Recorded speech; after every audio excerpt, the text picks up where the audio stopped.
to split and knowing what to do because if you don't, they will. So if you haven't really dug into them and really see the strength of your beehive, by the time you do get to them, the strength of the beehive is going to be only a quarter what it was, because 3/4 is in the trees. And did you post those videos I gave to you? Not yet. Doug's gonna post a couple videos of actually bees coming out of the hive as they're getting ready to, as they're swarming. So when they are coming out, when the swarm is taking place, it's like a freight train. They are just piling out by the thousands, just as fast as they can go. And then it's in the air. And when it is in a big apiary, like Tracy's or one of mine, it's not just that hive that gets excited. It's all the hives will throw bees into that swarm. That's why you get some of these massive swarms. It's not just one, it's bees from multiple hives. And so you'll have a swarm that's 10,000 bees strong. So that's because there's multiple hives in the apiary that are contributing to the swarm. So even though you have one or two, maybe you have 3 or 4 hives in your apiary, one of them swarmed, well, they'll draw bees out of the other ones as well. So you gotta, as best you can, keep an eye on that and knock them back if you can. We talked about that last month. Do a split. And when the split takes place, they think that swarm has already taken place, and so that calms them down. And even though you don't have a queen, you say, oh, I don't want more hives. What you can do is after 3 or 4 weeks, I wouldn't wait more than that, because if they're queenless and you don't want a laying worker issue, 3 weeks later, or 2 weeks to 3 weeks is really the max there, because once all of that brood is gone, then there is no more pheromone, and then that's why the laying worker issue starts. But you can combine them. You come back to the original hive, and then you have a very powerful hive that you can use. It'll be a honey producer. So that's one way to knock it down. Another way is you have a friend that's looking for some bees, or two, basically, one is struggling. Take frames of brood out of the strong one. Make sure you don't move the queen. So take a frame of brood and put it into the weak one, and you can equalize that way. It's doing a number of things to knock that back, keep you from swarming. And because once they get in their mind, they're going to go, it's really hard to shut them down. Like I was just saying, yep. What do you have a worker that's laying? Laying worker. Is it high? Is it a worker? Okay, there's, and I quit a number of years ago of trying to salvage laying worker hives. Yeah, It that's just, what I read online. it is, there's a number of things out there that they can say that you can do. Doug tried a couple of them, and what he ended up doing is what I've experienced. You just wrecked a good hive. You try to combine them with a good hive, you just wrecked a good one, because that laying worker issue just carries over. Shaking them out, they march into another hive, especially if it's weak enough, it'll just, so personally, I don't know, let Tracy build that one a little bit, see what his experience is. But my experience is, basically, I just either shake them out a long ways away, and the ones that will fly back will beg their way into a good hive.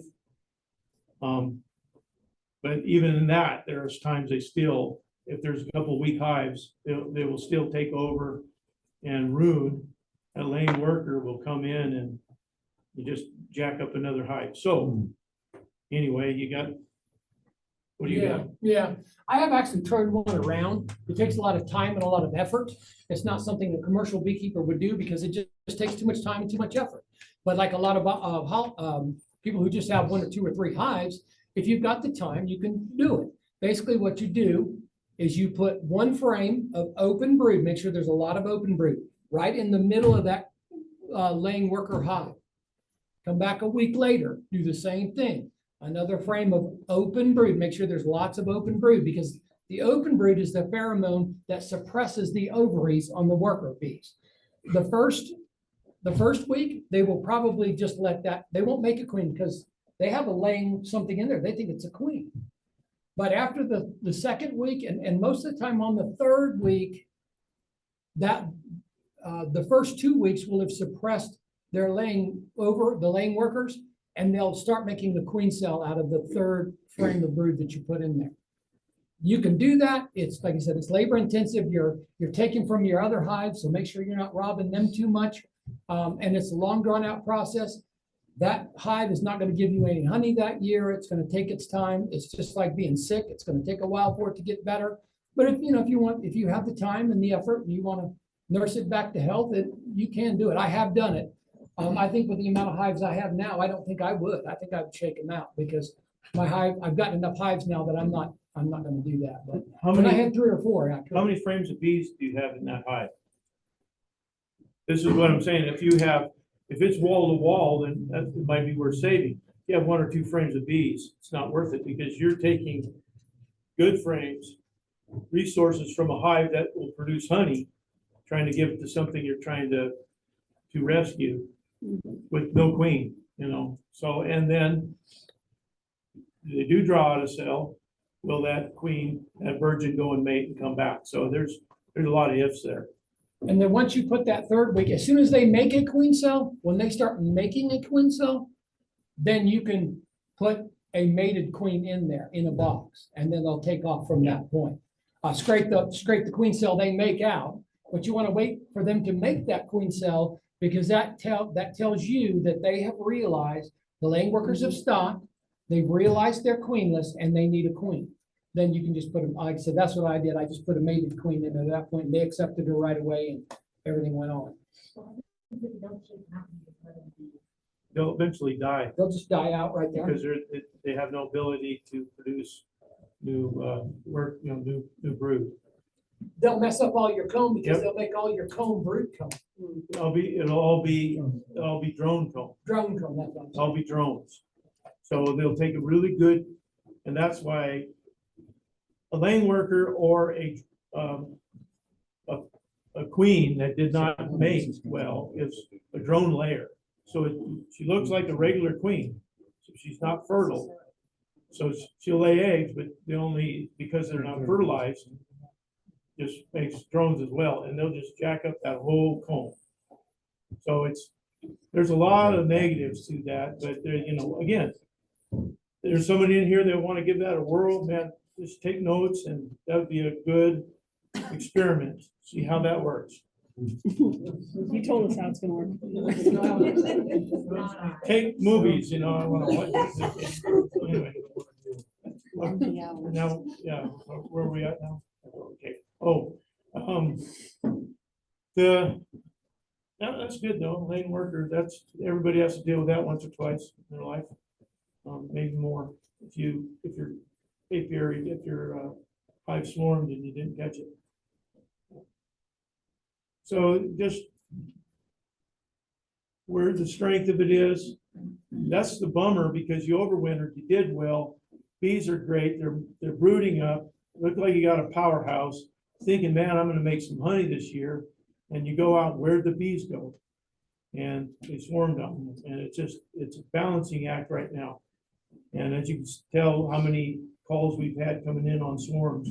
Some years are just worse than others.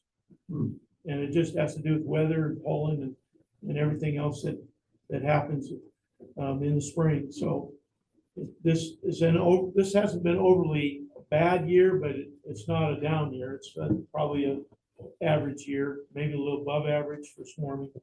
Yeah, well, peak time is coming up because it's usually the end of May, beginning of June. Yeah. Any other questions on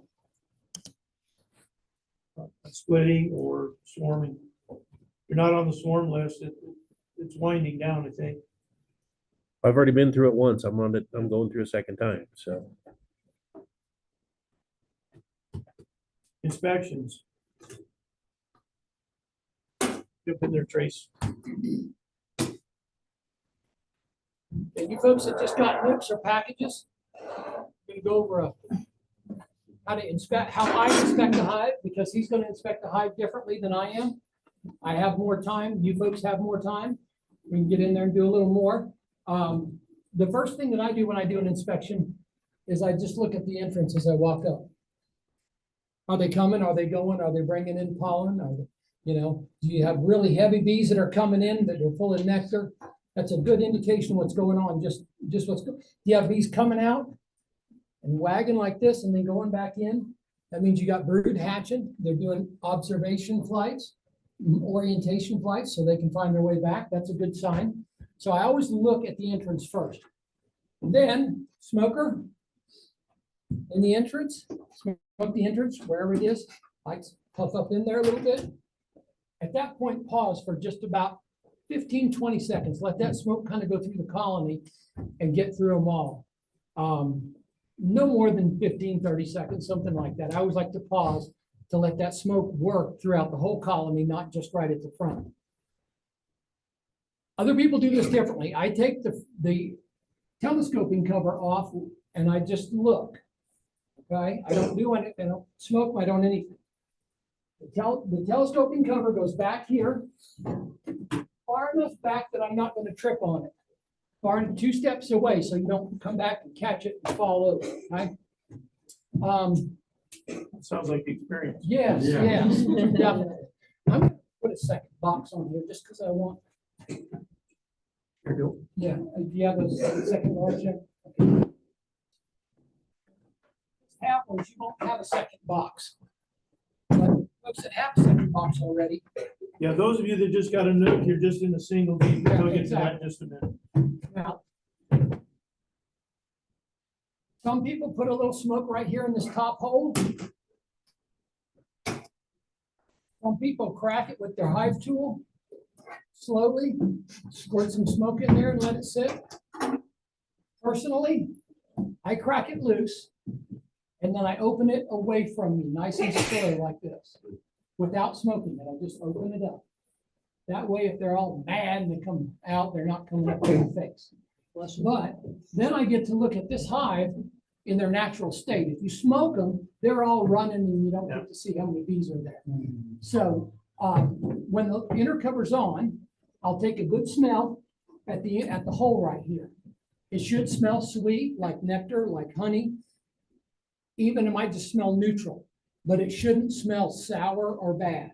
If you smell something sour, right there you have a problem. There's something dying in here. You have got some kind of disease, something's going on. It's a good sign. 99.9% of the time, it'll just be a nice sweet smell. But I like to do that before I take the cover off. And like I said, however I'm doing it, if I'm doing it from the back, I do it there. I like to do from the side. You always inspect the hive from the side or the back, never in front, okay? So when I open it this way, kind of slow. And then I look at them in their natural state.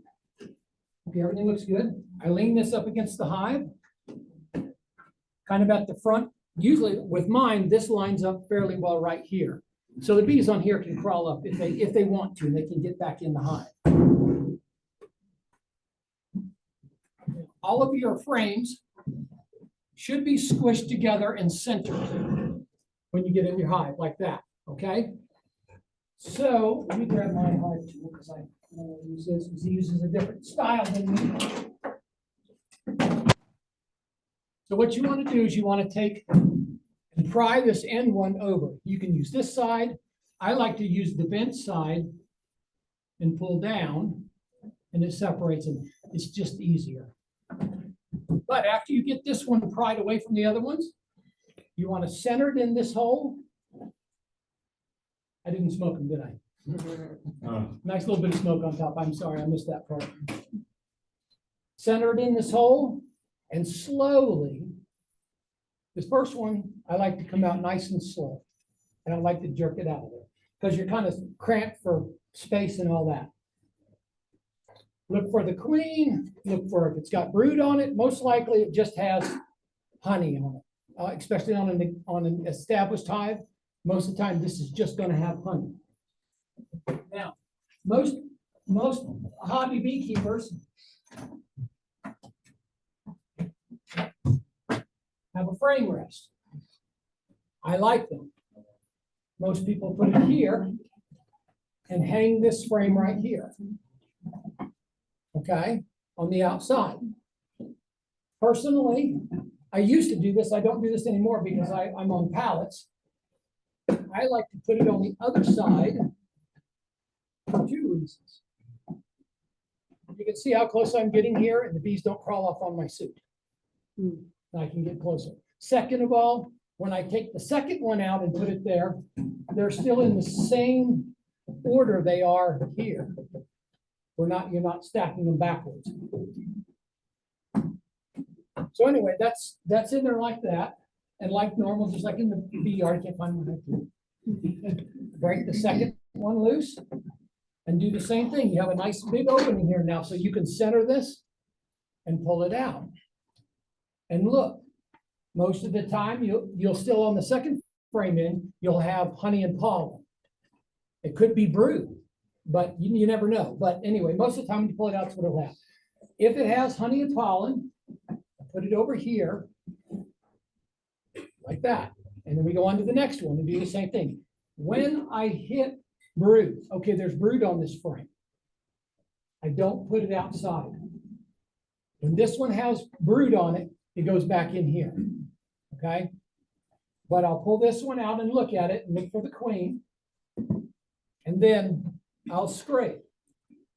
On each frame and in the box, these are the areas that you need to keep clean. Under here, okay? These points right here where the frames touch each other, you want to keep that clean of propolis. And then this ledge in here where these sit, the ledge on the inside, you want to scrape any propolis off of there. If it builds up, what happens is your frame starts building up and it starts coming up like this because it's clogged there. Well, the problem with that is as it builds up and comes up here, if you're on the bottom one, well, then this gets too close to the upper box and then they start building wax in between and they start blocking it up because you violated bee space. Okay, if it's in the top box, well, then you have too much down there, too much space. If it's on the top, and then they start building comb in it. So it just helps with burr comb, propolis, all that stuff if you keep those surfaces clean. The cleaner you keep them, the less they'll dirty them. You're always going to get in, there's always going to be some on there. Don't worry about it. Nice clean, quick clean, and then, okay, so this one had brood on it. So I cleaned it off. I put that one back in here. I don't put it outside the box. And why is you don't want to chill it. If you leave it outside, that open larvae can get chilled real easy and then it dies. Right.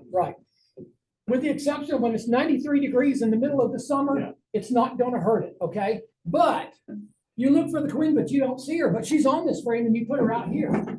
Oh. Now you have a problem. So that's why I always, even if I don't see the queen on here, if this has got brood, it goes back in the box. Because of the chill and because of the queen. Now you just go through all these and do the same thing. I'm not going to go through every frame in this one. But as you go through and watch the angle of this, you have problems with bees getting on this surface and this surface. So when you go to put them together, you're squishing bees, okay? This is how there's two ways to fix that. The first one is, you guys on the side might not be able to see this. Tilt the frame like this and set just the edge on there, okay? Then as you go to put them down in there, slowly bring it back straight. That'll push any bees out of the way and you won't squish bees in between the frames. Okay, that's one way. And that way is particularly good if there's a lot of bees. If there's bees everywhere and it's just a mess, that's a good way to get them out of the way. If there's just a bee or two, the other way you can do is put it all the way down in there and then lightly bump up against it. And if you lightly bump and back up, any bees that are on that surface will move out of the way. And then you can push it closed. That works quicker and just as good if it's not packed wall-to-wall bees. Either way works. You can fiddle with which way you like better. Personally, most of the time, I'm putting them like this and putting them in and bringing them down straight as I bring them down. Okay? Now, when you get done inspecting this box, all of these are gonna be over here. Did a good job scraping everything. I work with a frame grit. Most people don't, but I do. You can take a hive tool and a frame grit and put them right there and just push the whole thing over like that. If it doesn't all go over, you can make enough room for one frame and then put this frame back in and then push it over and do it again. Now, let's say you got 2 or 3 out here and they're all full of bees. If you go like this, bees are gonna fall all over the ground because they're all holding on to each other, okay? So when I'm bringing these off here, what I do is I tilt it like that. In other words, as I pull it away like that. So any bees that fall, they fall back on this frame, okay? I missed the front, it's like that. I go like this, and then I hold that on that other frame and pull it up. And you don't want to go fast. You want to give them a chance to grab a hold of something else or somebody else. You'll have a whole lot less bees fall. You can bring them over here and bring them in, like I said, put them right back like they were. Now, some people will smoke this top box before they move it. I like to do that because it drives a bunch of bees down in here, and then you got a bunch of bees down here, and it's harder to inspect. So what I do, after I have all of them back in here, I use my 2 tools and I squeeze these frames together and I center them. I squeeze them together. That keeps all the bee space between every one of these frames correct, okay? Now watch how I do this when I break this loose. I break the box loose, bring it up about here, and then I pull it sideways. Now, the reason why that's important is they will come between here and the top box, and they'll stick this frame in the bottom to this. If you pull straight up and then you can't get it to go, and then that frame breaks loose and slams back down in there, well, now you got bees all mad everywhere, flying everywhere. They're mad at you. Okay? So if you just crack this and then turn it sideways, if it won't go, if it's stubborn, you've got stuff stuck. Okay? You can either, as long as it's kind of low like that, you can just pull it if you want, or if it's, you can pull up like this just a little bit and you'll see that frame come up into this box. And you can take your hive tool and break them loose and let them go back down in there. Most of the time, I pick it up a little bit and I just pull it. It's just the way I do it. If you can't pull it, if it's stuck and you can't pull it, then you got a lot of frames, then you need to do that front and maybe even in the back just to get everything to break loose, okay? Now, once I have this loose, back here out of where I'm not tripping, okay? My outer cover is sitting. Pull it off of this and I walk over there and I set it like this. Catty corner. Catty corner. Not down in here like this. You squish bees all over the bottom if you do that. This way, the 4 little spots where it touches, you can squish bees, the 4 little places. That's all, not around the whole perimeter, okay? The other thing, especially when it's really hot in the summer, if you do this, there's no ventilation through there, okay? So if I put them like this, and like I said, there are 2 steps back there where I'm not gonna trip. And then I take my inner cover and I put it back on this hive, back on this box. That darkens it down in this box. These bees settle down. If these ones get mad, some of these won't fly over there, and then those get mad, and then you got all this bees up in the air. Instead of dealing with 2 boxes full of mad bees, you're only dealing with 1. Okay, so that looks just like that, but it's back there. Okay, then I scrape off any excess wax and everything that's up here to clean this off. I give it a little smoke first to try to drive them down off of it, and I scrape them. And then I basically go through the same here as I did there. Okay, I break 1 loose, pull it up slowly. Again, nice and slow. look, now let's say I have brood on this frame. It doesn't happen often, but it happens sometimes. You have brood on this frame. If that's the case, I can't put it out here, so I can't inspect. So what I'll do is I'll put this back and I'll come over to this side and I'll work it from this side.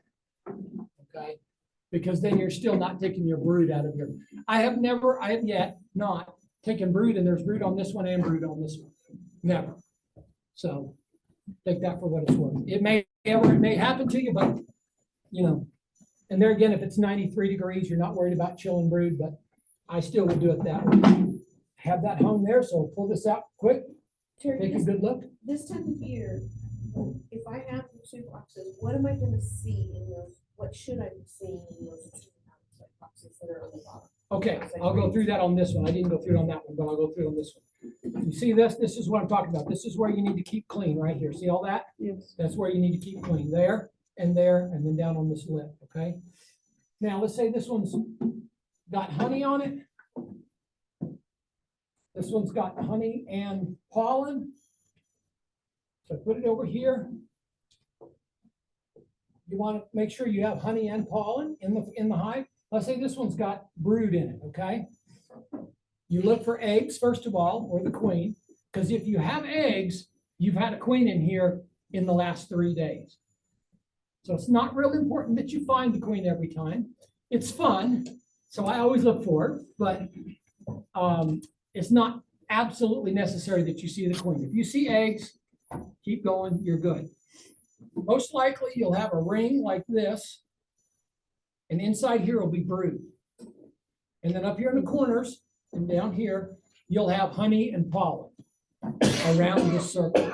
On the bottom box, it'll probably be an inverted circle this way, and on the top box, it'll be the other way. So in other words, picture it like a basketball sitting in here, half in the lower box, half in the top box.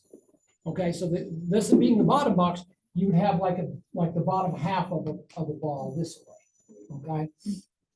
What do you want to look at for brood? You want to look at the pattern. Is there just a few holes missing? She's pretty much laying a whole sheet within that circle, but there's just a few holes in there. That's a good laying pattern. You got a good queen. You don't want one where every other hole doesn't have a larva in it. That means that she's not laying very good. She's laying a very shoddy pattern, okay? So in the middle here, you'll probably have closed brood, and then as it moves out, you'll get open brood, smaller open brood, out to eggs, okay? And that's where you can, trying to look in every cell for an egg because you're looking for eggs is hard, but if you find the brood cone and then look around the edges of where the open brood is, then that's when you're gonna see the eggs, okay? The brood should always, there's very few things in beekeeping that are always, the brood always should be pearly white. Hopefully it's swimming in white liquid in royal jelly, always. If you have brown larvae, black larvae, shriveled up larvae that's in the bottom of the cell and turned to chalk, you've got problems. And that's when you need to call somebody, and we'll see if we can get it figured out what it is and see if we can get your hive back going again. But if you see any, and I'm not just talking about one cell, you go through the whole thing and you see one cell that's got a little dark, well, one of them died. But if you have a disease, you'll have big patches of that dark and black brood. And that's not good. That's when you need to call somebody. Don't want to know what you're looking for as far as bad brood. I brought a frame here. This is what bad brood is. You'll notice you can pass that around. The holes in the cappings. That's what you're looking for. If there's closed brood that has holes in the cappings like that one, you've got a problem. That means that they died in there, and now the bees are poking a hole in there, and they want to drag it out most of the time, but they just don't have enough bees to do it, which means it's getting sicker and sicker and sicker. Okay. There's also some wax moth damage on that one you can see. So if y'all want to know what wax moth damage is, you can look at that. We're aware. Okay. Okay. You smell it and taste it too. Yep. And taste it. Doesn't Take taste that good. lid off. I don't know about that one, so we're good. Okay. When you get a frame like this, do you just throw it away? If you have a frame like that, you need to address the whole hive, Okay. not that one frame. Okay, That's just a symptom of a bigger problem. Right. If you can get the colony healthy, they'll clean that out and dump it out the front door. okay. Hopefully you caught it early, Right. and you'll be able to get them back going again. You'd be surprised what some good honeybee healthy in feed will do, some super DFM. And when you catch it early, it'll clear stuff up and you'll be good. Is that something you should keep on hand, just in case? Or Yes. Yes, I do. I have both of those on hand. I don't have them with me in the bee yard every time. If I catch a colony that's like that, then I bring it from home the next day or whatever and treat it. Huh? Honeybee healthy. Honey, that's my personal, what I like, it's a feeding additive. If the colony's sick and you've got those brood problems, you want to be feeding it anyway. 1-to-1 sugar water and just follow the directions on the label of Honeybee Healthy. It makes them, it's called a feeding stimulant, and they eat more, so they get healthier. There's a few other things in there, but mostly it's a feed stimulant. It cures nosema, but they can't legally put it on there because they haven't done all the research. And everybody I know that's had nosema, they've fed them with some good, strong Honeybee Healthy, and it's cleared up. So it's What another was thing the to other? think about. Super, and then capital letters DFN. That's strong microbials, what that is, that's gut health. So what that does is you're actually helping them deal with the virus itself. We do a lot to take care, to get rid of the mites. But now there's a lot of things coming onto the market that help with gut health, which is dealing with the viruses. And that's one of them that is really, it's a breakthrough really for beekeepers. That super DFM is game changer for a lot of people. We just do it across the board in the spring. All of our hives get that. So clears up a lot of stuff. For those of you who still have one box, you should have an introducer on the little one, okay? Once, it's my personal recommendation, when this one fills up and you go to put the second box on here, that's when you change it over from the little one To the big one. to the big one. Okay, like that. And then I leave that in there all summer. If you read some of the books like Beekeeping for Dummies, they take that completely off. That's okay in California where he is. He's an experienced beekeeper, the guy that wrote it. He knows a lot of what he's doing. But in our climate, I've found that this works much better to leave it in there and leave it like that. Okay? Now you go through here, you see your queen. Hold that up so everybody can see what size, because that's, There's a little opening, which is 3/4 of an inch. And that's when your hive is small, so it can defend us a lot more, okay? And then when you put your second box on, you turn it over to that one, which I'm not really sure how far that is, what, maybe 3.5, 4 inches? Something like that. I've never actually measured it, so. just a large opening is Right. what you want.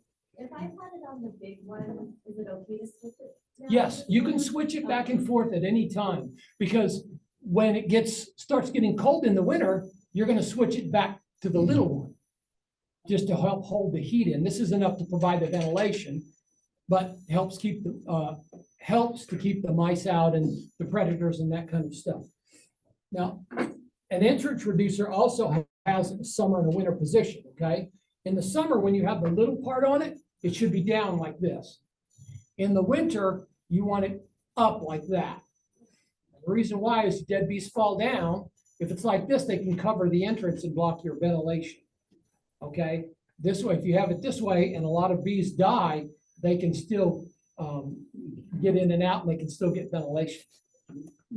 Some people in the winter, when they're all clustered in here, will come out here, take the hive tool, take this out, take a coat hanger, something longer than this, and go in and sweep out the dead bees. You can do that if you'd like. That's not going to hurt a thing. And then put it back.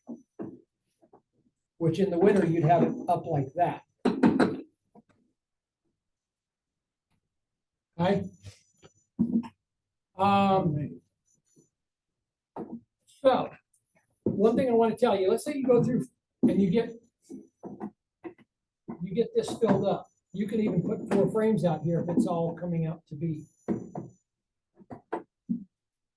when you take this frame out and look at it, be careful that the box doesn't go like that.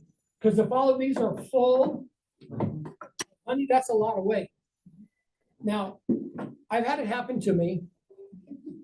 Okay, but it's very rare. These have to be really heavy.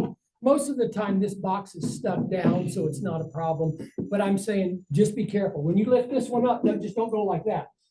Lift the weight out and make sure this box doesn't move. Okay, and then when it doesn't, you can inspect this frame and put it back here. Once you have one frame over here, then you're good because now you count like that. So anyway, just wanted you all to be cognizant of that. Voice of experience, the stuff I've done, the queens I've killed. Okay, so remember, see, Jason's are dirty because he only runs 9 in this brood frame. So these aren't touching all the time. So it's not a big deal. But Jason, do you run it so that you can expand the comb? Yeah, and I'll regulate the space on both sides. I won't shove them all up against one way or the other. They're together and then outside. so you have an extra half frames width on both sides. Yeah. When you do that, if you do that, expect to get a lot of stuff built out on your box here. I always, my brood boxes, I run 10 frame. My supers, I do run 9 frame. Once I have drawn comb, I run those 9 frame because then they can build it out and you can, when you run your hot knife down it, you can get all the cappings a whole lot easier. Yeah. But See, I'm on a rotation, so all my, I don't have shallows for supers. My Right. honey super is a deep.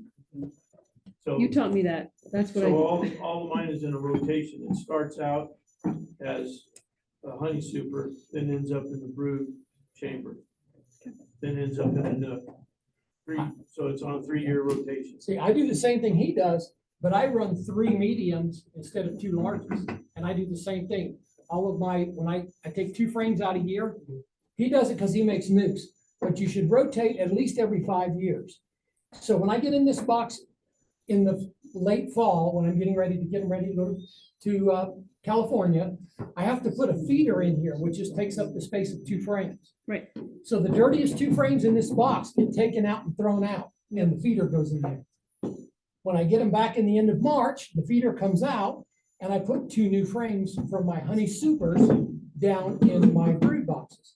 That keeps me on a every 5 years, every frame in this is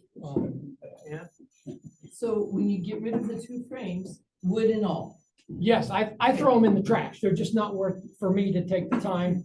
You can, if they're plastic like this, you can take a hive tool or whatever, and scrape all the wax off and re-wax it and put it back in your supers. You can do that. It's one of those things, if you've got the time or if you've got the money, it's too much time for me to do that for the amount of hives that I have. It's too much time for him to do that. So we just throw them out. okay? But there's no, there's no disease that's gonna be in the wood that you wanna get rid of. Here's what you need to look at when it comes to, and I don't have any there, but that one perhaps does. When the bees start to propolize the cell. If they're starting to cap that cell with propolis, there's a reason why they did it. It's usually because there's some kind of herbicide, pesticides, fungicide, larvicide that they picked up and it's in the comb.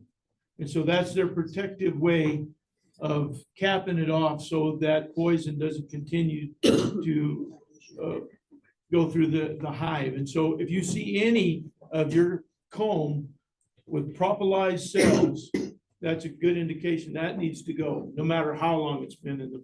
So if I see that at all, I pull it. I don't even care Right then. if it has, half of it still got larvae in it, and you got a circle of propolized comb around that.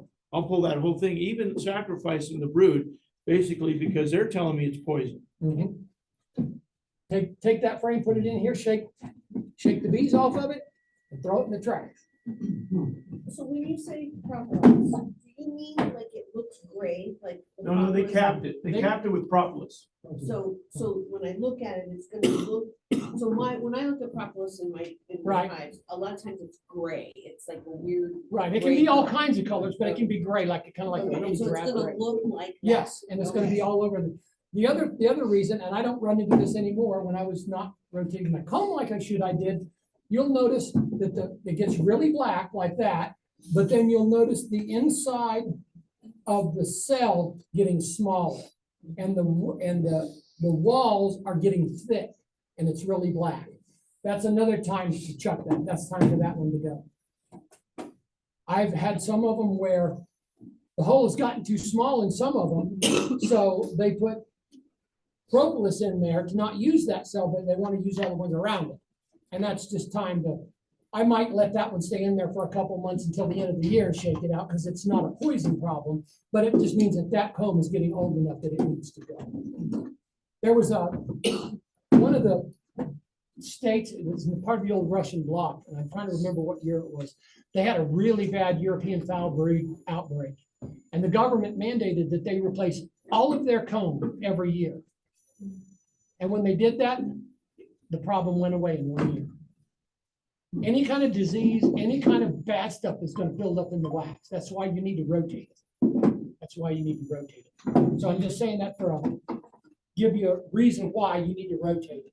Every year, a lot of people, when they go in the first time in the spring, for you, those of you that don't use feeders and all that, frame feeders and all that, when you go through in your first inspection of the year, that's a good time to get rid of the darkest two out of the box, because they haven't stored up honey in it, they haven't put brood in it, it's pretty much empty, and that's when you can throw out too. That's when most people do it.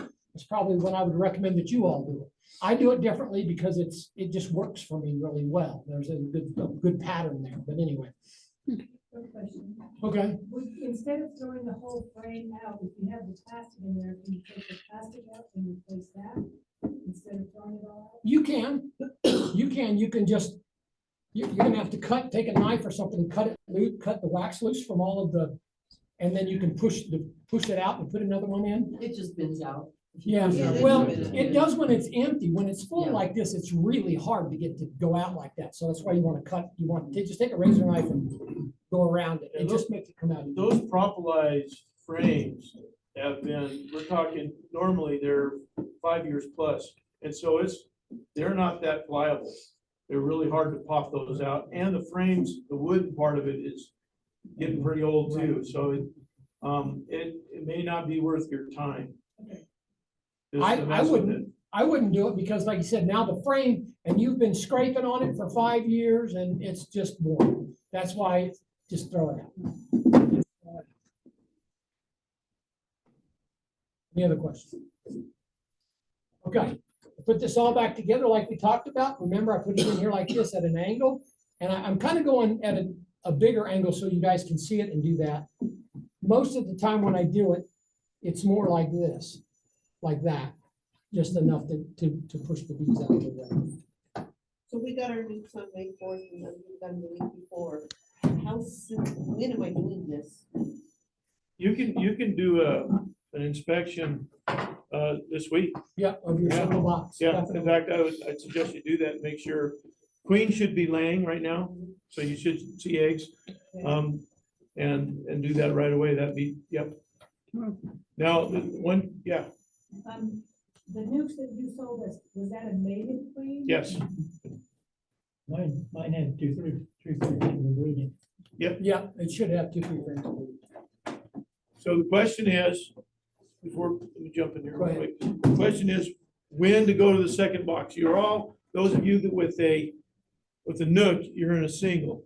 Okay, if you have more on top, you're gonna set them backwards. And here's why. They have to cover the brood. And what I mean by cover, you have to have enough bees so that they keep that brood chamber warm at night. They were dropping down we were in the 30s again, okay? And so what happens is the more room that you have on top is more room that they have to heat up. So a lot of people, they'll throw these boxes on, well, eventually they grow, and what you're doing is you push them backwards because they have to now even have a tighter cluster for warmth, which means the outside frames that had brood in, oftentimes they will abandon because they have to get a tighter cluster. So because they have more room that they have to cover to heat. Does that make sense? So you have 5 frames in the middle here. And then oftentimes on the outside of these frames are blank. Because if you're a new beekeeper, you don't have this really beautiful drawn comb. So what you have is blanks. So that's even more difficult to heat. And so that's therefore, keep them in that single box and let them grow into it. This is what I mean by growing into it. They will start, they just started putting comb on this blank, okay? And then eventually they'll get to where they have drawn it out. When to put that next box is that when the last 2 frames are beginning to be drawn out, last 2 frames on each side, because you put 5 in and they have to draw out 5 more. So when they get to that last one, and there's that last one starting to draw, then go to that second brood box. Okay, then you can go on. Now, here's the thing. You just throw that on there and walk away. Well, they don't look at that as their home. They look at this as that this is just empty space. And so and especially those of you that are trying to draw out honey supers, this will work for that too. They don't see this as part of their home. What they see this is just until they're forced to do that. And so you want to encourage them to do that. And here's what we do. You will take some of these frames that they have drawn out. Now, if this is also important, the center frames here, usually the center 4 are going to be brood. By then, you're probably moving into 5 and 6 frames that are going to be brood on the bottom. So what you want to do is you want to take 2 of those. If you have 4, take 2 of them. If you have 5, then you can take the 3rd one and leave 2 down below, 3 frames of brood. And then, this is extremely important, please take note of this. Where you're going to put these is in the center of the top box, right above where the brood is below. So you got brood on the bottom, brood on top, okay? Because that's normal configuration of a beehive. They like to keep their brood together. Do not take brood frames and put them on the outside. They'll abandon them. They desire and they want brood in the center. So that you follow me. So that those, see, I have. Then you can get the basketball shape to half on the bottom, half on the. Yeah, it's leave that right there. So what I did here is got 3 frames for the brood, and then these are blanks, but I left that in the center. Now they'll want to come up because that's their home, right? So on the outside of that, now I can start doing what we call a checkerboard. But I want to make sure my brood frames are together in the center. I never want to put a blank in between a brood frame. Sometimes you can get away with it if you're in a flow, a honey flow. That's a serious disruption. And a lot of people say, well, I can draw out a lot of frames by dropping that in the middle of the brood chamber. Yeah, because they hate that and they'll draw it out. But I would say 50% of the time you end up losing one side of the brood. They'll just pick it. They'll abandon it, it'll chill, and they'll pick it. And so you're setting it backwards. So keep your brood chamber together. but you're moving them up. And then you can take a couple of these honey frames that they drew out, good honey frame, bring that up top as well, because that, and put it on the side of the brood chamber. They need honey and pollen. And that is the resource that the nurse bees go, they collect that honey and pollen. And if they don't have to go far, it's always the best. It's always best to have that brood chamber housed with a honey frame, a pollen frame, okay? And now you have allowed them to come up. Now they're coming up, that's our home, and they'll start expanding that direction. Like frames on the bottom somewhere out. Yeah, and so I make sure my brood is on, together on the bottom, then I'll take those blank frames and I'll fill them in. Does it to the matter if side. queen goes up or stays down? Say again, Does it matter if the queen goes up or stays down? the queen will move freely. Oh, Yeah, we do not put an excluder between these. These are both brood chambers. So okay, she'll, You're moving them, it's okay if you have the brood one and it has the queen on it. she'll be going up and down. Okay. Yeah, she moves. She's probably up and down 100 times a day or more. Okay. And it's always usually in that brood chamber. Now, I found her on honey frame. I found her in the side of the feeder. Yeah, Tracy, so, and let's say you have 4 brood frames in the bottom. Yep. Does it matter if you take 2 on the side or 2 in the middle? don't matter if they're brood Just- frames. Yeah, but okay. two, keep them together. Got it. If you have drawn out frames, would you still want to do that configuration if it's queen goes off on top of it? Drawn out comb, they tend to move easier to drawn comb if it's not full of old honey. Okay. Okay, if you got old comb and it has something in it, then they have to clean that up to make it viable for a brood chamber. So, but yeah, if it's that really nice, empty. This is from a honey super. It's still got the knife serration still on. You can barely see that from running through the from the uncapper. So that frame like that, they'll run into that in a heartbeat. So it's empty, it's nice, it's smooth. So yeah, you can throw that.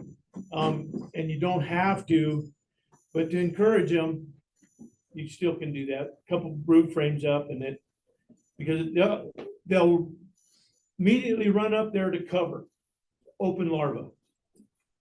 Immediately, those nurse bees, well, you're taking nurse bees with you, but they'll want to go up now.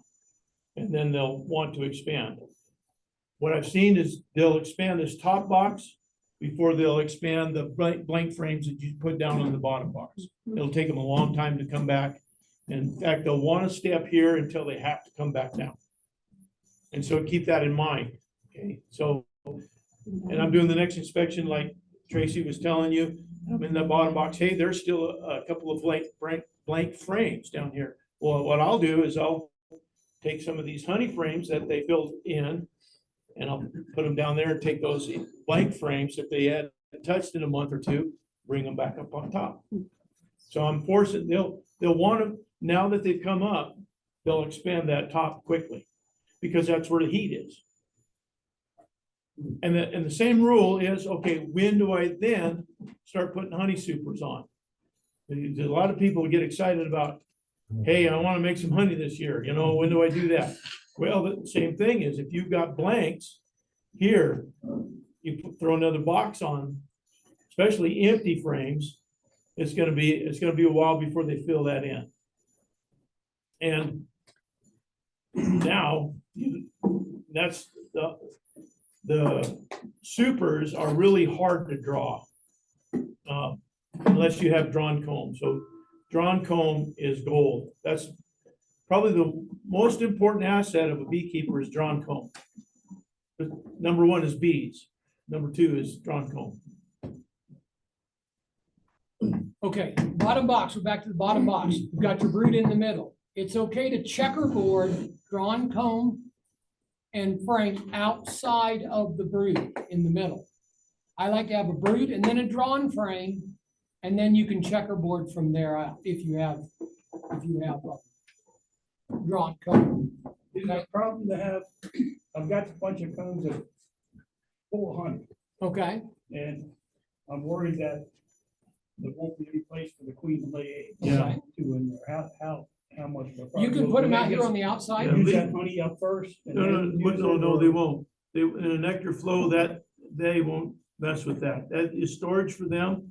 And it'll be in there until, a really cold Christmas when they need it. So what you want to do is you leave it outside the hive. And they don't look at it as theirs. They look at it, hey, this is a resource we can rob. And that's the best way to get rid of old honey, especially crystallized. If it's Yeah. crystallized, it's gonna be a long time before they ever touch that crystallized honey.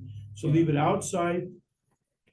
Lean it up against, or even in a box. A lot of times if you have a whole box of that, I'll set that box just like that. So they access it from both sides. And they'll have that thing robbed out. If you're real strong, couple colonies, we'll rob that out in a couple days. Yeah. Okay, that's what I've been doing, but I'm just wondering. about that. Yeah, that's the best way to do it. Yeah. Bring it in at night so the mice and the raccoons and whatever else, stray cats don't chew on it. Yeah, and during the day, they'll clean it up for you. Okay, so back to this box. I'm gonna center these frames and pull them together like we talked about. Then I'm gonna go back here and get this box with the lid on it. It's gonna have this on it, remember, because I put this back on it. Here's the trick. If you went and set it like this, make sure you pick it up and you set it back on the same way Orientation. that you didn't do this. Okay, that's not good for them. One of the ways that I used to do it is when I would go to put this box back over there, I would put the inner cover back on it because this is the front where this entrance is, where this hole is. Then even if I put it over here, and it doesn't matter how I put it, when I go to that box, I know that it goes back on with that to the front. Right? So this is sitting behind me, it's got the cover on it. Smoke the bees kind of a lot around here, kind of drive them down in and away from the sides. This box, you set it at an angle like that, same reason why we did it here, so you don't squish bees, okay? About half of a 45-degree angle, 22, whatever, something about like that. Pull it in like this and center it how you like it, okay? Top and bottom are back together. I always crack this and make sure these frames didn't move. Because as you were going over here, you might have done that and they all went to one side. You may have tripped or whatever. So after I put this on here, but I do it after I put it on there, because now these bees are covered and they're not getting mad and flying. These bees are covered and not getting mad and flying. You can just take a quick look, raise it that much. Okay, we're still centered. We're good. Okay. Then we put the top cover back on. Put your rock back on top. Always have a big rock on top of here. Cinder block something so the wind doesn't take it off. They say, I've heard from a long time ago, and I don't know if it's still true, but I've heard both ways, not to use cinder blocks or any kind of concrete like that because the lime leaches out and will eat the tin or the aluminum of this. I don't know if that's true or not. I've never seen one eaten, so it's just something I've read. That you just use a big natural rock or a brick or something like that that doesn't have the lime in it like concrete does. And that's my hive inspection. You have anything, Jason? Let's say you got unique and you were lucky enough to have drawn out comb to give them. At what point do you put the second box on? If you have drawn comb, what you're looking for is the bees to fill in those frames. Okay. So in other words, there is bees down every single one of those as you're looking. And the best way, From the back. best way to do it is from the bottom. It's really hard to tell how many bees you have from the top because they might only be in the first couple of inches. So what I do is I wait till I at least have 1, 2, 3, 4, 5, 6, 7 full frames of bees before I even think about putting one on top. And what I do is I crack it loose like that, and slide it back, and then I tilt it up. And you count from the Like bottom. that, and now you can count from the bottom how many bees are on there. Now, you want to crack it and pull it back. If you go from here, on my hive stands, this much is sticking over the front of the hive stand. So if you do that, the whole thing's gonna flip on you, and land on the ground, okay? So that's why I pull it back about halfway and then lean it up. That way your weight's still in the middle of your hive stand. Count, okay, I've only got 6. I'm not gonna put a second frame, a second box on right now. We've got 7, 8, 9, whatever, then you're ready to put your second box on like Jason talked about. And I put Both this, sides. you can Right. count it as a frame. Yeah, so yeah, both sides, bees, that's one frame. And that's to just cover, basically what you're looking for is numbers. And what you gotta remember is if there's not enough numbers for them to cover, then you just push them backwards. You're just pushing them backwards. And so you always want them to go forward. If they don't, because whatever you put on, they're gonna send some girls up to cover that, okay? And if they don't have it, then they're going to abandon what's below. And you're going to abandon, and the last thing you wanna do is abandon any brood. She'll lay eggs that they cannot cover. She'll outlay them all day long. And that's what she's looking for, and she'll continue to lay. But the reason why those eggs never hatch is because they did not get covered. So basically what they do is they pick them. When I say pick them, they'll eat it. They'll eat those resources. And those brood frames that they had hatched, and they even have in royal gel, if they get abandoned, they chill. So what I'm saying, that's setting them backwards. So that's really important not to get too far ahead of them. it takes a lot of resources from the hive, other bees foraging to get the honey, other bees foraging to get the pollen, coming together. The one bee eating it, making royal jelly to put in the cell. They go through all that work, and then they have to put honey in there and pollen once it gets to be a bigger larva. Then they have to make wax and cap it, and now you just throw it away because it got chilled. So that's what I'm saying. It takes a lot of resources for them to make brood. So not only does it not set them back just the amount of bees that froze, it set them back all those resources that they had to put into making that brood.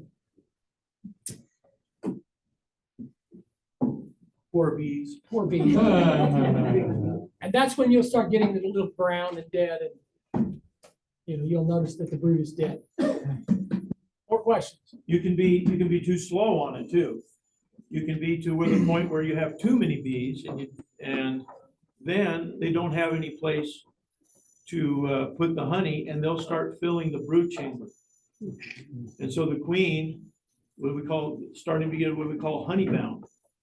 So you can be too slow, and if they are packed full, you don't put another box on and they don't have anywhere to go. As they begin to backfill the brood chamber, well, the next generation gets smaller and smaller and smaller. And so that's also, so that's a good beekeeper. A good beekeeper is in your hive at least once a month at the minimum, to know what's going on. The other thing they can do, it doesn't matter what size their hive is, if they get crowded in there, they can swarm. So if they get to that point, there's no place for her to lay, or they're getting too many bees in here, they'll swarm. Then I get a phone call. Yes, and then you just lost half your bees and your mated queen too. Because there are lots of reasons why bees swarm, lots of them. So this is a generality. That all the workers are out, all the foragers are out there foraging all day. When they come in, they crawl through the brood nest and they get above the brood nest in the second box. They like to hang out above the brood, okay? When that area gets congested is when it triggers a swarm instinct. That's the main trigger, is when that area above, if all your brood's down here, and this fills all up with the worker bees that are out flying all day, all the foragers, you're gonna have a swarm. So that's why you want to give them that room. It's just a balance. Too much is not good, not enough is not good. One of the things as beekeepers is that, one of the things that I like to do is I like to look at how bees in nature do. Because that's their instinct and that's what's best for them. They've evolved over, depending on what you believe, millions of years doing something, and that's why they're successful. So I like to mimic that, okay? Whatever they do, we like to mimic that. However, we have one big advantage over nature, and that is when the bees swarm and go into the hollow of a tree, the size of that hive is the size of that space, period. We can make it smaller if the hive is sick. When it's a baby hive, we can put it in a small box and then make it bigger as they get older. And that is a huge advantage, and you can get a lot bigger colonies. Most of your feral colonies are not nearly as big as managed colonies because of that. You can put supers on there, everything. You can make it, and then in the winter, you can bring it all back down to the right size. Because let's just say that they had a cavity that was this big plus 2 supers.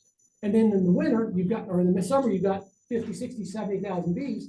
They cut back to 50 to 20. Now they're in this huge space that they have to heat. Whereas we can take all those supers off and then they can only have to heat a certain amount. So that's one of the advantages we have over nature. One of the only ones. When you've got a solid bottom, do you guys do screen at all, ever? I have very good insight into screen bottom boards. I started beekeeping in Virginia. And everybody had screen bottom boards, and I moved to Colorado, and my thoughts were anybody who didn't have a screen bottom board just wasn't up to snuff on the latest technology. I got to reading the actual how efficient a screen bottom board is because it's part of an IPM system, integrated pest management. The idea is that the varroa mites drop through, okay? In every study that you'll read, there's less varroa mites in the hive when you have a screen bottom board, but it is so small, it's statistically insignificant. Okay? If you live in California and it's always warm, that ventilation probably doesn't hurt them a bit. Here in Colorado, where it gets cold, I think it makes a big difference. I really do. I'm now on solid bottom. Well, I'm on a pallet, but it's solid. There's no screen to it. No, yeah, we always run solid bottom boards for that reason, for the heat. You gotta remember that brood nest has to maintain 90, 93 degrees for that whole entire cycle. So what you're doing is you're giving them a lot better that insulation, because that's just like those of you back there with the door open, you can feel a nice breeze by there. And that's what happens at night. You got at 40 degrees, it drops down to 30 degrees. That all of a sudden now that cluster just got tighter, and you're gonna lose brood. You're gonna lose larvae. And in this area, we have a fairly dry climate. Ventilation is very important when you have a lot of humidity. We don't have that in here, so we have less need for ventilation. In Virginia, they had whole inner covers that were nothing but a screen with a little wood around the outside so they could put it on there. So you had screen bottom board, screen on the top to try to get that ventilation through there because it was not only hot, but it was humid. They almost couldn't dry honey. That was a problem. But you needed all that ventilation. Out here, you need ventilation, but you don't need anything like that. That standard little hole there, no matter what, is enough. Now, there are people that run screen bottom boards and they do all right, but I would say this to you, you'll have a stronger hive. It'll brood up quicker without it, just my experience. The other thing I noticed in this climate is that, of course, when you come out of winter, the queen's way up at the top. They wouldn't move down with a screen bottom board. I would have to invert the boxes to get her to move down because it's cold down there and there's wind blowing around down there. So they like to stay in the upper boxes. Whereas when it was a solid bottom board, I noticed they would move down pretty quick. So. A good question. Who's running screen bottom boards, anybody? Well, if you already have it, buy a piece of that like 1 inch Oh, no, solid I've got foam or whatever. solid you ones, put I'll it just in there. switch it out. Yeah, and you can put it under there and insulate it, and, I wouldn't, I'll just switch it out. I have solid ones. not only that, solids are. I literally picked them because they were prettier. Oh, okay. There you go. Yeah, Well, the beast didn't know that. solids are cheaper too. They miss- They're, they miss they're that cheaper beat. than the screen ones. Yeah, if it's really, really hot, I have a couple of screens. If it's really, really hot, I'll use that screen bottom board when I go catch a swarm for the ventilation while I'm moving it. But then I put it, well, I got pallets too, but Right. or on solid when I get it home. So it's one of those things, it's a climate. In this climate, solid, when I lived in Virginia, if I was to move back there, I would go back on the screen bottom boards. For that reason. Other question, I just got an email that my nuke is gonna be ready Saturday. Will I need to feed them or not? Whenever I get a new hive, I feed it, period. End of subject. I feed it until they stop taking it. Till they stop taking it. I feed They'll it. tell you if they need it or not. If you have nectar, they'll bring in that fresh nectar. But oftentimes the Nook doesn't have a lot of workforce. Depends on when they pulled it. In other words, if they pulled it and then, and this is what I was talking to a couple people just right now, because if you pull that Nook in the middle of the day out of the hive, then all the workforce is gone. So you don't have workforce. So you don't have a lot of nectar getters. What you have is nurse bees, and so that's why they'll take the feed. If you have, so that's the difference. And so what he's saying is feed them, yeah, and they'll tell you, if they're not taking it, they don't need it. Right, right. The other thing is that, let's just say we have a cold snap for a couple of days and they can't get out and forage. I just had that, I'm in Eckert, all my bees are in Eckert, which is considerably higher than here. And there's about 3 days they can't go out. It's been really cloudy and nasty and 50 degrees. If your nuke has that feeder on there, they'll keep building. So every day they have plenty to eat, every day of that they're there. Whereas if you don't have that, well, then that's 3 days they're sitting in there and they're not really, they won't grow because they don't have any food. You see what I'm saying? So it just helps build them quicker. Now, when we did the beekeeping 101, there was some people did a feeder in an empty box above it. Is that okay to do?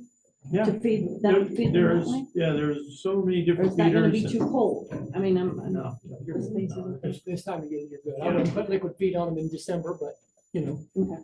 What about wax and foundations for the very first time? Because I mean, Glad you asked I'm that. new to this stuff. I don't have none. because I brought one to show.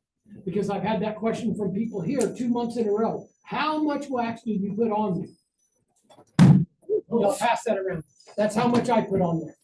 I keep putting wax on it until I'm starting to degrade the.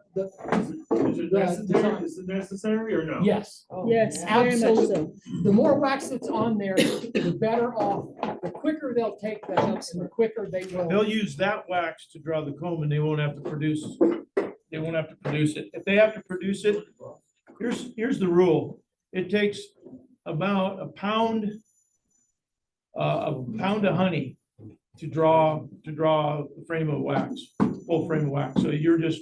So a pound per deep. So that's It's so that's kind of 10 easy pounds. though, because you can just get a little roller and melt your wax. I do mine in like a crock pot. Mhm. And I just roll it in, roll it on, roll it in, roll it on. You got the It's 3 or quick the and 4 easy. inch. I use the 4 inch foam roller. Yeah. And you can roll it on there. And you can use a paintbrush. I have used paintbrushes in the past. This year, I went to the roller just because I'd never tried it. Right. And I noticed it's a lot less work. With paintbrush, you have to keep What kind of- dipping and What keep kind of dipping. roller? Foam It's, or Yeah, just so little foam at roller. True Value, Yep. there on North The little Avenue. 4 inch foam roller. foam? That's what I use. This is a man leg frame that just as heavy as 8 megate. Here's a Pierco frame. See the difference? This is heavy wax. Man Lake so there's a little bit of wax on here. I don't know much. They'll draw this one out in a same hive. I'll put these in, not back to back. There'll be a drawn one between them. center of the hive. This will be drawn out in less than a week. This one will take them another 2 weeks, even more than 2 weeks to draw it out. Just, just because they utilize the wax that's there. They'll take that wax and we'll draw out the comb. There is a little bit of wax on here, Right. but it's just barely enough to get them started. And with this, you're very much more likely to get burr comb. They'll actually come out from here and they'll make little cubbies where they get behind the wax and they'll do all kinds of funky stuff. Cross comb. Cross comb. Now, somebody asked about those that are cut off the side. What they're designed for, if you take this like this and put it in a hive and they build down wax, they will leave a hole in both corners. Remember what I said about doing what's in nature? Well, if you do that, they'll leave it there and they'll crawl through there. If it's solid plastic, they can't get through there. Now, why do they say that it's better access? But to me, come on, a honeybee can go through there, they can walk around there. It's only, Or 3/8 of an inch. But anyway, yeah, exactly, or they'll go underneath. But anyway, that's what that's there for. All of the frames I've bought recently, that's perforated right there. It's not already out, it's perforated. So you have to pull it out and you have to break it off and put it back in. That's Man Lake and they come. Yeah. Do they need to be, No, okay, no. you can just put the whole thing in. Yeah, see that, like what he's saying is, well, instead of crawling through the side there, they can go right there. Now, you'll notice that there's a gap there. So a lot of times I'll just leave when I'm stamping this in, it always ends up one side or the other. They'll leave that open just to crawl through there. Oftentimes they'll leave that whole side open. They won't fill that in so that they can crawl through. Right. They prefer that access. When I put comb, brand new undrawn frames in there, I will center this. See how it goes that much?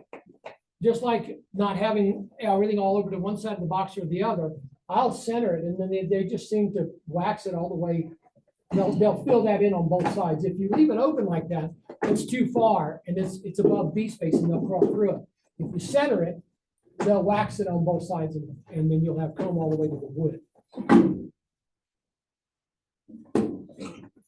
Any other questions? Go ahead. What about facing highs, like north, south, southeast, west?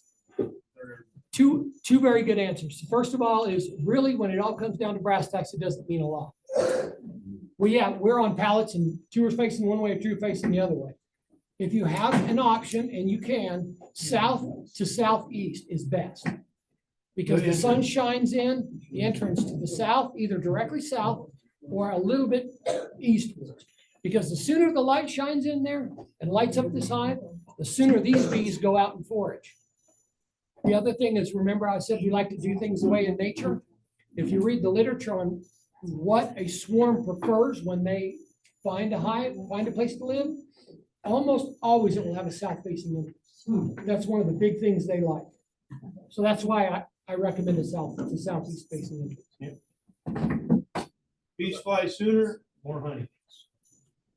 what about bears? Yes. Bear fence. Like, I had questions like, I got hit last year, burned so hard, it burned out my head. I had to go get another head. Because bears will get your stuff and they'll pull them out and they'll eat all the brood off of it and they'll make all of this wood kindling. You think they maybe would leave your frames together so at least you could put them back in another hive? No, they'll make kindling out of your boxes and your bottom boards and everything because they're also very playful and they just like to break stuff and throw it around. So if you have 3 or more hives, you can go over here to the CPW and talk to the game damage, ask them for the game damage division. Yeah, get online. Do look for Colorado Division of Wildlife Game Damage Division, that webpage, about the middle of the page, it talks about an apiary. You fill out an application, they'll send the game warden at your place to evaluate, talk to them and say, hey, yeah, they'll know yes, or they, bears are in here or not. And if they approve it, they give you a fence. And You sign some always, paperwork. always exaggerate the amount of hives. You might have 2 hives or 3 hives or 4 hives. Don't tell them, well, I'm just going to stay at 4 hives because you may 2 years from now decide to have 10 hives. So always tell them, yes, I have 4 right now, but but I'm planning on going to 20. So they give you a bigger fence. So Doug, question on that. In other words, you don't have to already have damaged hives. No. Make it. And then second, like, if we had a location where we know there's bears, but that's why we haven't put hives there, can we have them come inspect Yep. that, or do I You- already have to have my No, hives this there? is, this is where I'm going, give an Okay. Yeah, address. they want to come inspect that location. So I don't have to show them I have the Yeah. hives there? Right. Okay. Yeah, you just fill out the That'll make application. life way easier. And they'll give you all the stuff. They won't put it up for you. You have to do the grunt work and drive the posts and run the wire and all that stuff. But they give you all the stuff, so it costs you nothing but your time. And instructions, it's, yeah, good instructions. It's Very pretty good easy. instructions, yeah. I found people to be very helpful. I even had a problem one time when I was moving some stuff around and I was having a problem with my fence. I called them and they helped me out. They talked me through it and we got it fixed. Because we have a property, it has bears about it. And so that's why we're asking that question. Definitely.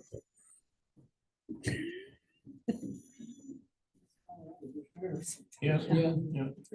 How long does paint stay on the queen? You don't, Mark, do you? Yeah. You do? If you beg it. If we negotiate This it. last bunch I did, so yeah, we got markers. So it depends on the marker. I've had them Like last the weeks, whole 2 time. weeks, a month? Oh, I've had them last the whole time, like. Yeah. more than They'll- a they'll- year. they- Yeah. Sometimes they'll last a couple of years. Most of the time, they'll last the life of the queen. Every now and then I have to remark the queen because they've cleaned it up. And I think some of the colors make a difference too. Some of the colors I think wash off or rub off. I don't know.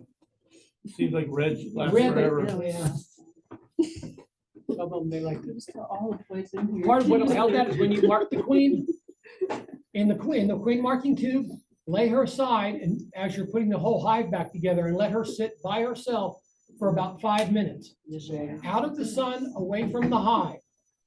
That'll help that paint to get dry before you put her back in the hive. Because if it's still kind of gooey and you put her back in there, they may just start cleaning it off right then.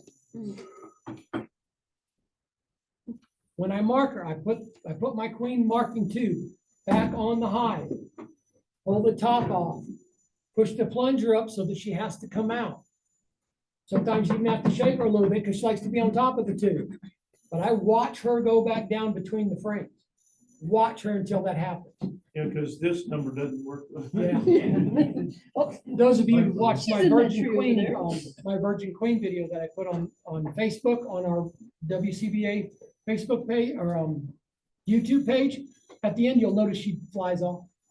Well, she flew, mine are 4 on a pallet, and she flew from this hive to that hive, the one facing the other way in the kitty corner, and tried to go in that hive.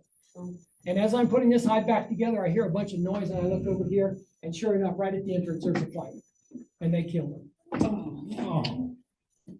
Bummer. Because she flew off.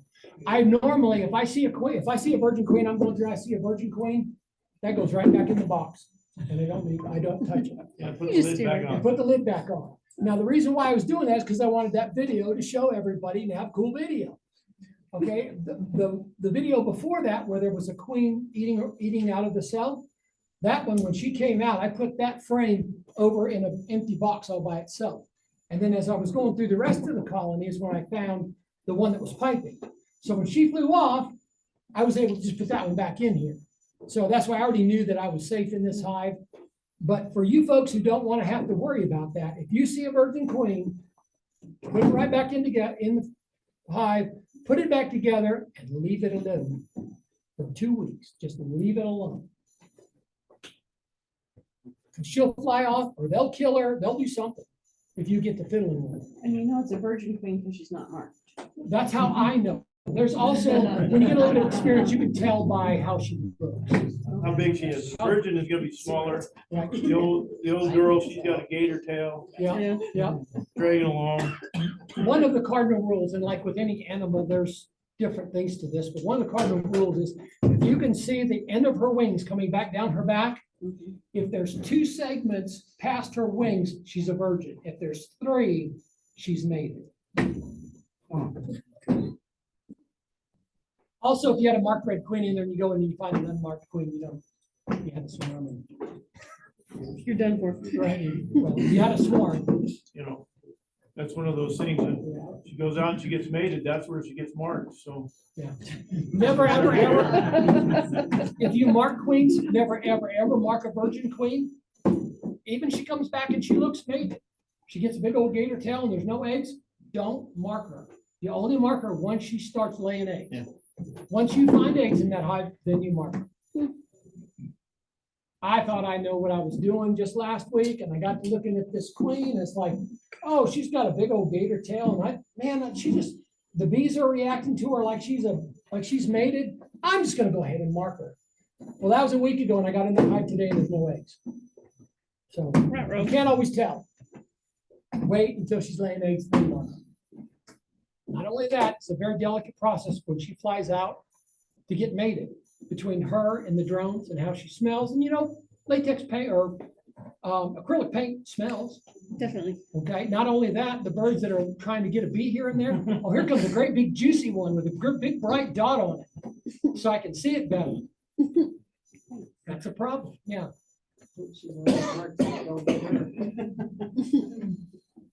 Good. Any other questions? Good. Yep. You do a might watch that first check, or is it just like get in, get out? You're talking about doing a first mite wash? Yeah, you done on your first Inspection. I would wait. Okay, unless, if it's a nook, wait. Okay. Okay, if those of you that are overwintered, you have 7, 8 frames of bees or 2 boxes of bees, really good time to do it. Really good time. And what you want to do is you want to grab a frame of bees. We used to do it, we used to say, shake the ones that are on the brood, because that's going to be nurse bees, and that is true.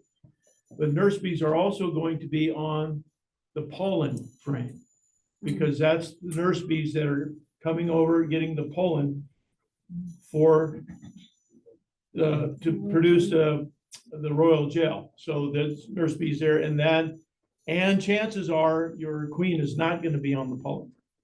So either one, you can either do a pollen frame or brood frame. Do not shake a honey frame, because you're going to have, that's your workers are going to be primarily on a honey frame. So you come in to where you found the brood. A couple things you want to do is be careful that the queen's not there. So I check 3 or 4 times. Make sure she's not there. I have a white tub, plastic Rubbermaid tub that I use. Reason why white is because it's very easy to see the bees. And as they're crawling out, it's easy to spot the queen on the background, a white background. So I'll shake that. Once I'm positive, I'm looking at that, most of the workers are going to be flying off of that. As soon as I shake that into that white tub, workers are going to go immediately. Most of the workers, not all of them, most of them. And then in that white tub, I will again look diligently to see if the queen is in there. All I'm needing is 1/2 cup of bees. And so I will, after I'm positive the queen's not in that tub, I will take that 1/2 cup of bees, and that mite check that you can get from any of the bee supply companies. It is a plastic with a yellow lid, has a basket in it, fill it with alcohol, rubbing alcohol, 90% rubbing alcohol, and that 1/2 cup of bees in that cup, in that little container, and then you agitate it for at least 1 minute. I usually go 1.5 to 2 minutes. And then all the mites will release, drop down to the bottom. And you can count how many mites. Our threshold is 3. If you got more than 3 mites per that 1/2 cup of bees, that is over the threshold, and you need to immediately intervene with some kind of treatment. Okay, is that good? I was going to bring that in. But anyway, What? you gonna- my Okay. whitewash kit. The other thing is that if you have brood on this and it's mixed brood, if you shake the bees off of this, there's a certain age where it's very, very prone to be damaged. That white little grub, when it's laying on its side, can only breathe out one side. So if you shake it and it flips over on the other side, it's gonna drown.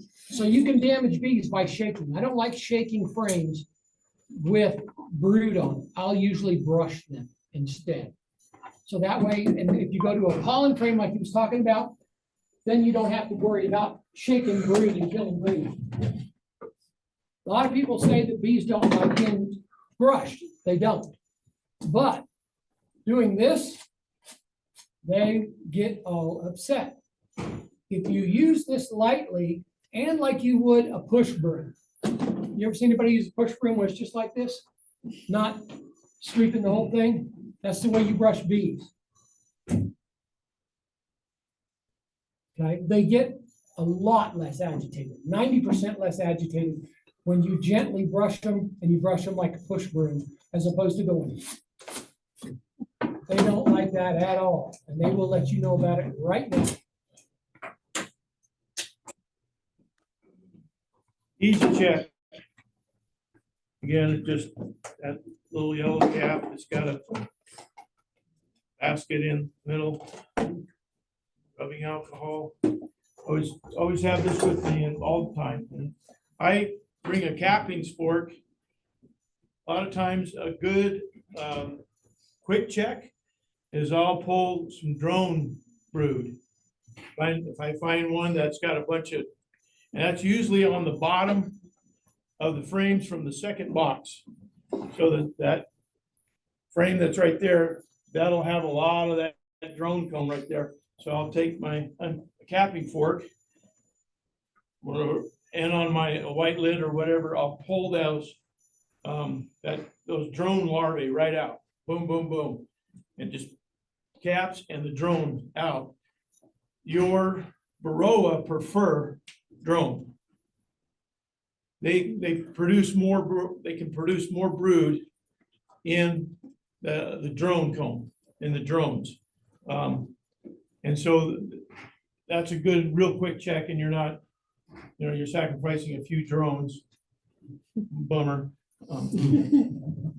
But anyway, and if you see Varroa in the drones, that's a good indication to go ahead and do a mite wash.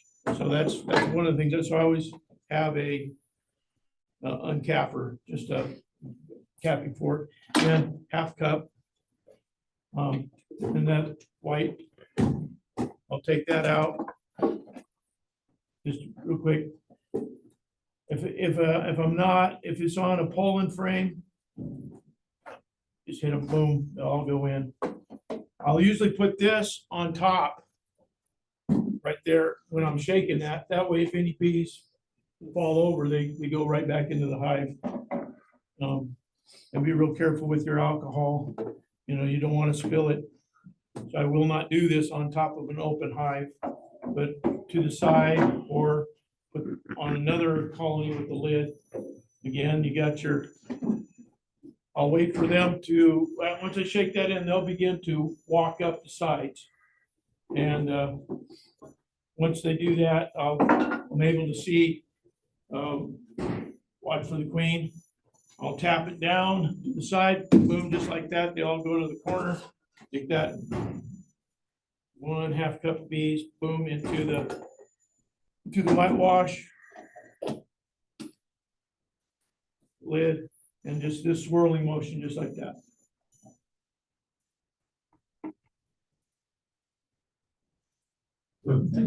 So I hear Jared do this for a while.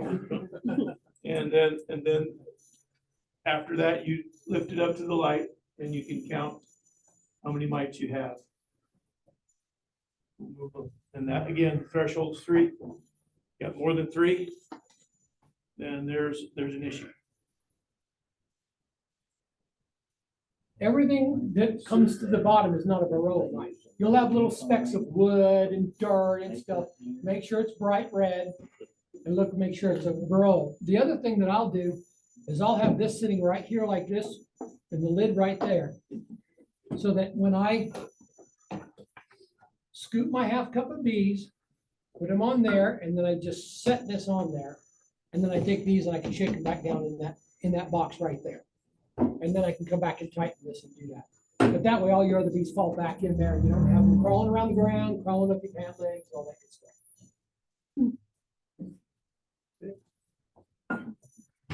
You gotta do, you don't have to do this test for a couple months, right?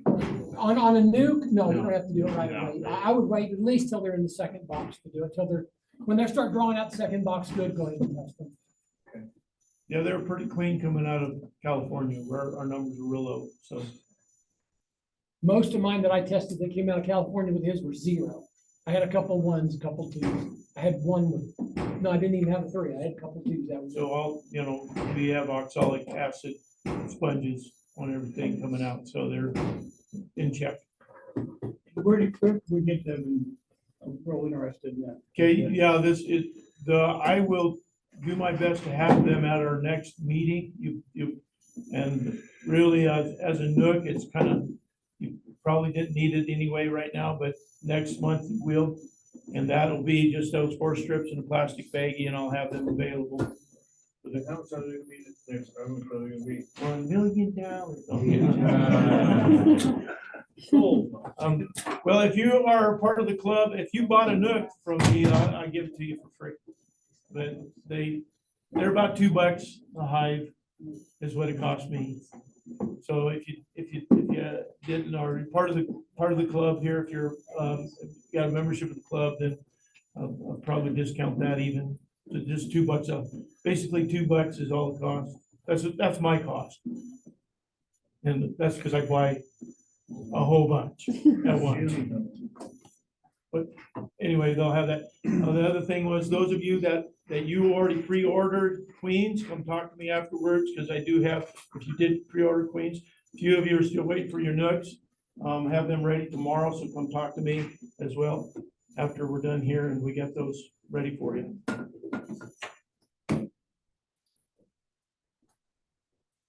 Any more questions? Any answers? Can you tell us how to make those things? Okay, oxalic acid, you get the oxalic acid crystal, and you can order all this on Amazon, okay? So it's oxalic acid and vegetable glycerin. That's important, not vegetable oil. It's gotta be vegetable glycerin, okay? It's 1-to-1 by volume. You mix those 2 components together, and then you get the Swedish sponges also that you order on Amazon, and it needs to be Swedish, but I use the brand called Wet Tex. Rest of them emulsify, they'll fall apart, or they won't carry the moisture. Wet Tex is the best one on the market.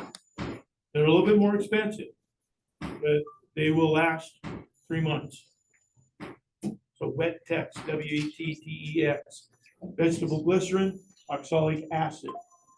You heat that up, do not get it over 170 degrees. Got to keep it under 170 degrees when you are heating those 2 components together.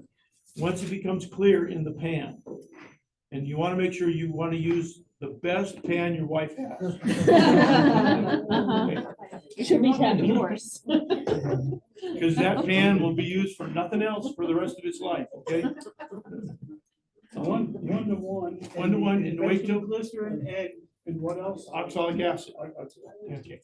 And less than 170, it'll emulsify and become clear, usually around 140 degrees or less.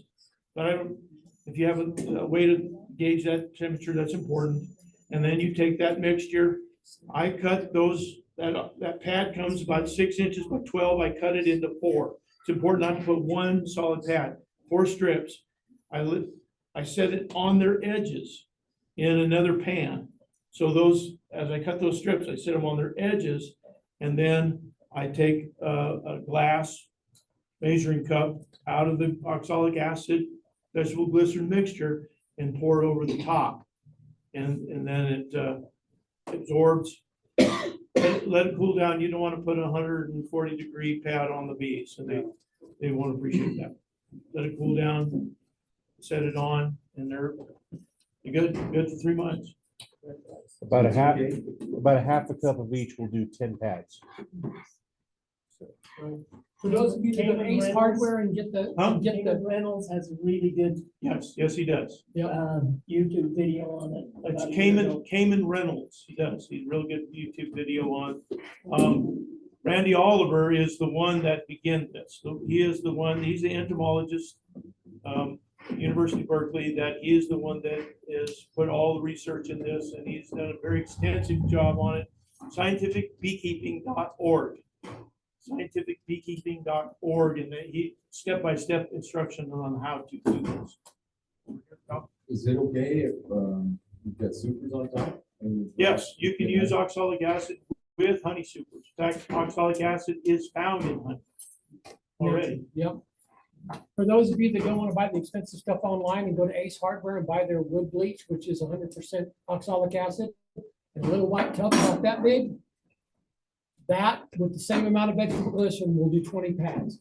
You need 4 of those strips, 1 pad, cut into 4 strips per hive, Right. and put it in the center over the brood chamber in between. So bottom deep, top deep, in between, in the center, laying strips across in the center of the brood chamber. So Cross them this way. boom, boom, boom, boom, boom. And Okay, make sure there's room between them for bees to crawl up between them, so they're crawling. They'll Yeah, probably- two high bodies, you put it on the top. in between. In between. Okay. If you have a single, you put it on top of the frames. If you have a double, you put it in between. Yeah.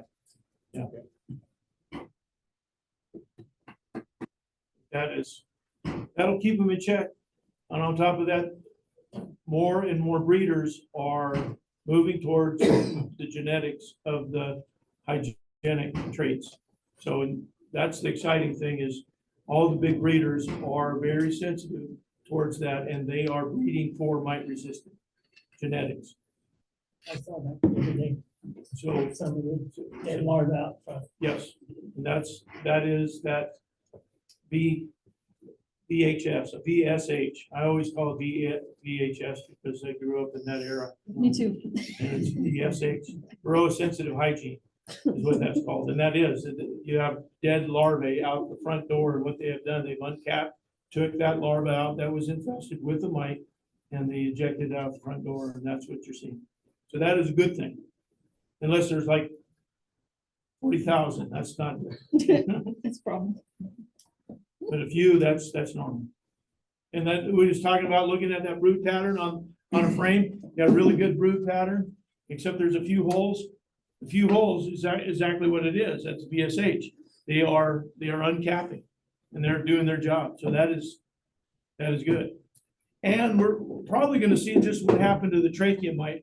Those of you that have been beekeeping for a while, you remember the trachea mite and how that devastated the bee industry. And then all of a sudden, it disappeared just about as quick as it came. And there's a lot of discussion on why, but basically it is, again, it's hygienics. The bees themselves learned how to deal with it. It wasn't because we threw everything in kitchen sink at trachea mites. And with very little success for a while. But now we're finding success with the Varroa as well. Because those bees that lived, all the ones that were susceptible to the trachea mite died. All the ones that didn't die were resistant. So then when they propagated, their offspring were resistant to trachea mites, and so there's the story. Africanized bees do not have problem with Varroa.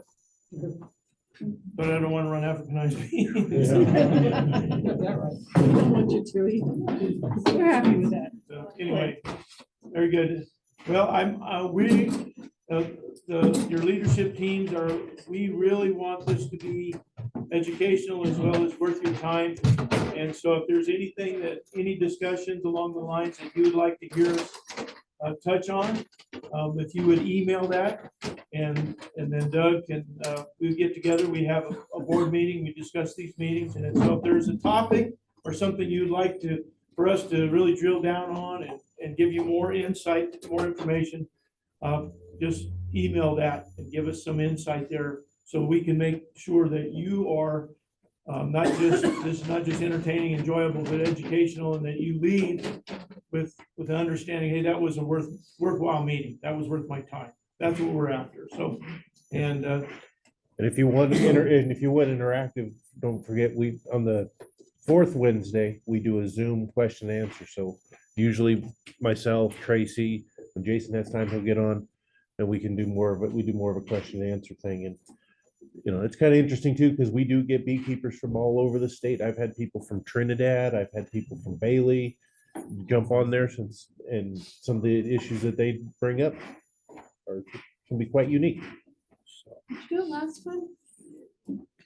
Yep, me and him showed up. Yeah. I tried to get on and there was nobody there. Well, you might have been late. We got on and we waited for like 30 20 minutes, minutes. Yeah, 20, 30 minutes, something 30 like that. minutes and nobody else showed up. So then we got off. Well, I thought I So- was on time. Maybe I didn't have the right. So info it's down. 6:30, just like everybody this good? one. Maybe I You got guys on make the it, okay? 6. I might have got on the 6. Thank you, guys. Thank you. 6, and then I gave up like